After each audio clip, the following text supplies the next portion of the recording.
Hello, everyone. I want to thank everyone for being here today, the Native American activist groups, as well as the Washington Redskins executives and general NFL fans. Thank you for being here as well today. And we want to talk today about the Washington Redskins name controversy and some solutions that we think are obtainable here today.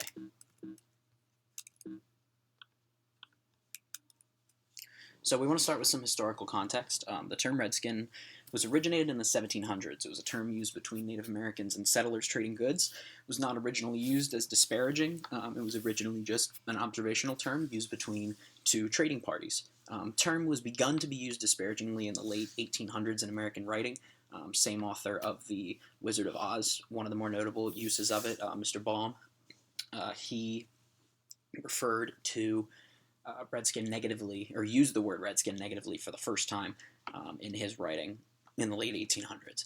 And then this term, or the negative connotation that it started to gain in writing, evolved to silver screen and Hollywood movies later on. 1920s, 1930s, you saw it used very frequently to refer to the most violent Native Americans, the most savage Native Americans, the ones who were most often looking for fights or on a, quote, warpath.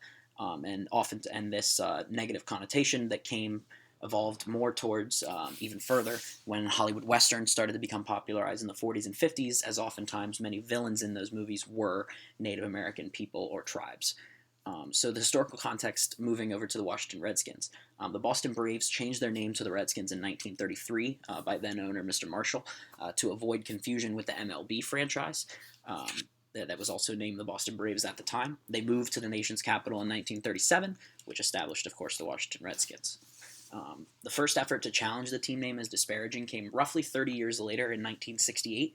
By 1971 and the 60s, 70s, started to see more colleges, universities, professional and amateur athletic organizations alike start to embrace the changing of the Native American monikers, Native American nicknames, and by 1971 it was reported in the New Yorker that roughly 2/3 of professional and amateur teams had made changes to those names. And then jump forward to 1999, the Washington Redskins lost their trademark in a historic court ruling, with the court finding the name disparaging and therefore unable to be trademarked in the future. The NCAA then, in 2005, banned Native American mascots that were deemed disparaging caricatures. Only a few remain, as far as I know, in Division I athletics. Florida State Seminoles obviously are one, but most, any that were deemed disparaging or offensive or inappropriate or outdated were banned. And now in 2010, or since the turn of the 2010s, you've seen the debate hotter than ever with lots of sports columnists, politicians, which we'll get into a little bit later, and many elected officials alike saying that a change was necessary and is necessary. So moving into some of the communication barriers, the largest communication barrier sort of comes, we think, from a lack of understanding between the two sides as to just of how offensive and impactful the term is. The Native American communities obviously believe the term is akin to any other racial slur, and based on the caricatures and portrayals that went on for decades and the harm that it brought to their people, the term ought to be completely removed from use. Whereas the Washington Redskins, of course, see a proud history associated with a name that was founded in the 1930s. The team name was obviously founded well before the term was widely found by the average American to be offensive. And because of that, there's a proud history that already exists with the name, and the Washington Redskins, of course, argue that you can't change a name in one day, which, of course, you cannot. But we believe that if team executives and Native American leaders meet and have a sustained conversation, we think solutions are possible that can benefit both sides and can start to make everybody look better and make everybody feel better. So stakeholder number one is going to be the Native American groups, obviously. The Native American leaders have obviously maintained that the term Redskin is disparaging, needs to be removed from the team. Since the turn of the century, the Native American activist groups have taken their fight to the courts and have had multiple victories, with the biggest victory, obviously, as mentioned earlier, being the loss of the trademark. Since the 2010s, or during the 2010s, there were multiple ad campaigns run by Native American activism groups that pushed the American public to fight for advocacy and changing of the name.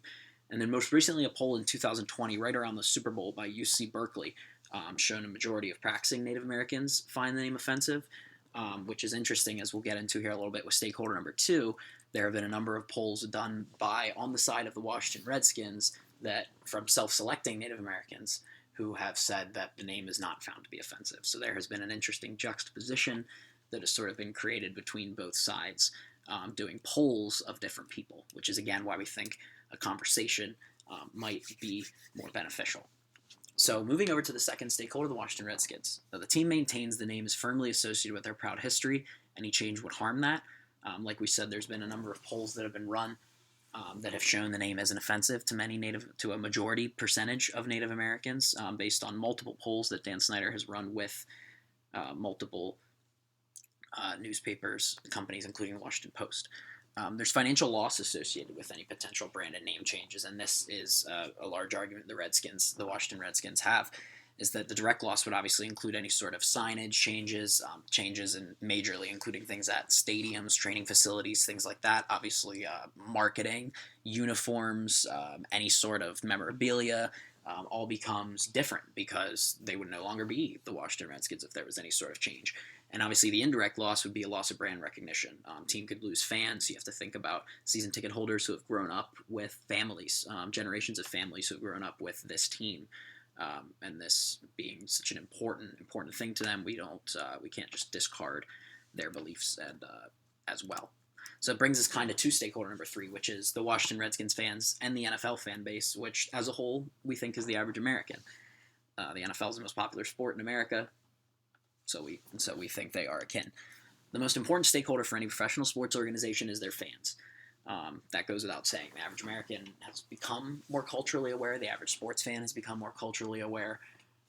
Everyone has sort of taken a focus to thinking of and finding old things, terms that are outdated and need to be changed. There's been an increased pressure from general sports columnists and sports fans who have spoken about changes, including obviously U.S. senators and former President Barack Obama. There obviously, like we said, was a potential loss of fans associated with the changing of the brand. But there is something to be said for the gains that could potentially be made from a change positively as well. Lastly, just talk briefly about a short-term solution. Like we said, we've mentioned multiple times, the first step that needs to be taken is a public, transparent, sit-down conversation. There just seems to be a general misunderstanding, a lot of misinformation, a lot of colliding and juxtaposing of information that has sort of shown that while some find it offensive, some don't find it offensive, and the origins of the term have been argued, and just the true offensiveness of the word has been argued, and we think if a concrete conversation can be had, that it can begin to work past the barriers and misunderstanding that have been present with the true impact that the term Redskin has had on the Native American community and the NFL fan base at large. So we think this is a concrete step that can be taken to sort of work to alleviate this problem and maybe work towards a compromise solution that doesn't see a necessarily full brand change, but maybe a sort of brand reimagining that can be beneficial to both sides. Thank you all for your time, and we hope that these recommendations will be beneficial. Thank you.